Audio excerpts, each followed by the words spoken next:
फैजपुर में अल Khizar welfare multipurpose society की ओर से मां आयशा मल्टी स्पेशलिस्ट हॉस्पिटल के पहले स्लैब का उद्घाटन अब्दुल करीम सलार इनकी अध्यक्षता में संपन्न हुआ। इस अवसर पर 10वीं 12वीं में उत्तीर्ण हुए गुणवंत विद्यार्थियों का सत्कार भी किया गया।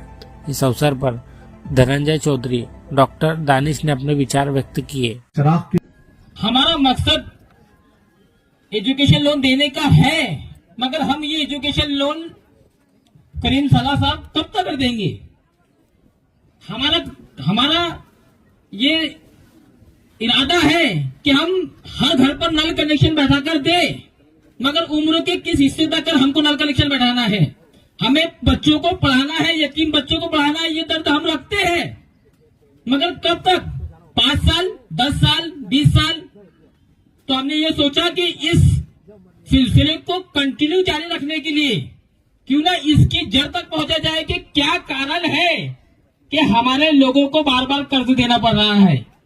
क्या वजह है कि एक आम इंसान को बार बार कर्ज लेने की जरूरत पड़ रही है। तो हमने देखा कि इसमें एक ही चीज मुश्किल और एक ही चीज बाधा बन रही है, एक ही चीज रुकावट बन रही है, वो है हॉस्पिटल, वो है इमरजेंसी, वो है मेडिकल खर्च, वो है हमारे मेडिकल लाइन में होने वाले अखराजात, जिसकी वजह से एक गरीब इंसान, एक आम इंसान 10 से 12 हजार रुपए महीना कमाता है, और कमाने के बाद जब उस पर मेडिकल इमरजेंसी आती है तो वो 25 से 30 हजार, यहाँ तक के 40 से 50 हजार रुपए वहां पर पे करता है। अब एक इंसान 10 हजार 12 हजार रुपए महीना कमा रहा है और एक ही झटके में उसके 50 से 60 हजार रुपए चले जा रहे हैं, तो वो अपनी लाइफ में 1.5 से 2 साल पीछे हो गया। और वो पैसा कवर करने के लिए कि अब 50 हजार रुपए 60 हजार रुपए का कर्ज हो गया, चलो अल खिज़र सोसाइटी की जो एक बैंक चलती है जिसके जरिए हमें बिना ब्याज से पैसा मिलता है, वो भी मिल गया, मगर अब ये तो लौटाना है। तो वो उस चीज को कवर करते करते करते करते पूरा साल भर परेशान रहता है, और ये परेशानी मुसलसल चलते आ रही है।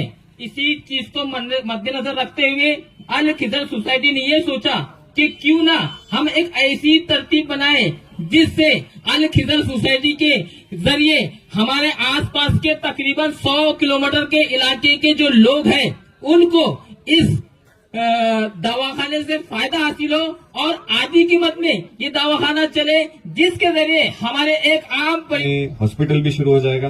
और हम ऐसी आशा करेंगे कि जैसे आपका मल्टी स्पेशलिटी हॉस्पिटल और आपकी सोसाइटी है, वैसे इस हॉस्पिटल की एक सोसाइटी हमारे इलाके में तैयार हो, कि जिसकी वजह से हर एक जमात के, हर एक जाति के, हर एक धर्म का जो इंसान जो होता है उसको यहाँ पर अच्छे दाम में, अच्छी सेवा में, अच्छी तौर से इलाज मिले।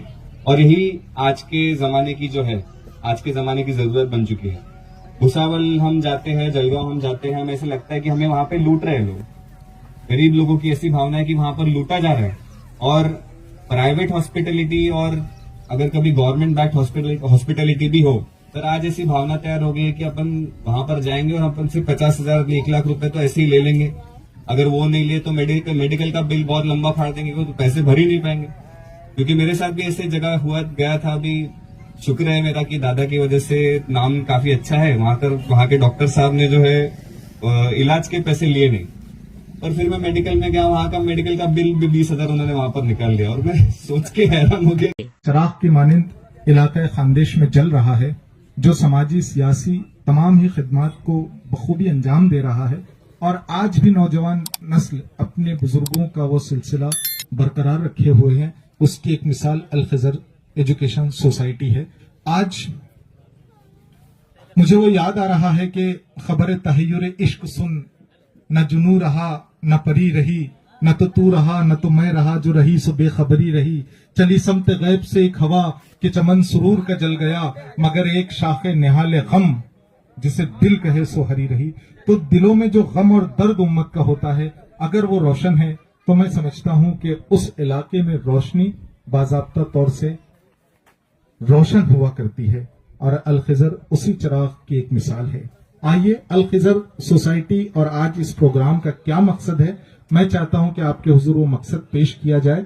मैं गुजारिश कर रहा हूं एजाज आने वाले मुस्तकबिल का जो बाप है वो बेचारा और बेबस रहेगा, क्योंकि अगर हम हमारी वालिदैन की इज्जत नहीं करेंगे तो हमारी औलाद भी हमारी इज्जत नहीं करेंगे। इसलिए आपका फर्ज है कि आप भी अपनी वालिदैन की इज्जत करें। हम चाहते हैं कि आप एजुकेशन में आगे जाएं। हम चाहते हैं कि आप एजुकेशन में आगे जाकर अपनी खुद की तरक्की, अपने समाज की, अपनी कौम की, अपने मुल्क की तरक्की करें। सर, हमारा ये मानना है कि एजुकेशन और हॉस्पिटल दोनों का कहीं ना कहीं ताल्लुक है, क्योंकि हॉस्पिटल के अंदर, मल्टी स्पेशलिस्ट हॉस्पिटल के अंदर हमारे लोगों का पैसा, हमारी समाज, हमारे कौम का पैसा इतना चले जाता है कि एक बाप जब अपने बच्चे को 12वीं के बाद एजुकेशन देने का टाइम आए और उसके सामने जब हॉस्पिटल का मसला आए और वो पैसे उसके वहां पर चले जाए, उसका फ्यूचर प्लानिंग पूरा खत्म हो जाए, तो बच्चे को पढ़ाने के लिए बाप के पास पैसे नहीं रहते और बाप अपने हाथ ऊपर खड़ा कर देता है और कहता है कि बेटा, अपने गैर मुतवक्के हालात की वजह से मैं तेरे को एजुकेशन नहीं दे सकता, इसलिए तू कुछ ना कुछ काम धंधा देख ले। और वो बच्चा जो कुछ ना कुछ अपनी लाइफ में कर सकता था वो काम धंधे में चले जाता है। तो हमारा हॉस्पिटल खोलने का मकसद यही है कि अगर आपका जो पैसा हॉस्पिटल से बचेगा, नो लॉस नो प्रॉफिट की वजह से, वो अपने बच्चों पे आप एजुकेशन पे लगाइए, ताकि आपके बच्चे एजुकेशन में आगे जाए और जो आपके ऊपर हॉस्पिटल का जो बोझ पड़ रहा है वो कम हो। सर, आप हमारे प्रोग्राम में तमाम मेहमान थे। 4 दिसंबर को हमारा इफ्तिताह हुआ। उसके 20 से 21 दिन बाद एक 85 से 86 साल की बूढ़ी, फैजपुर की एक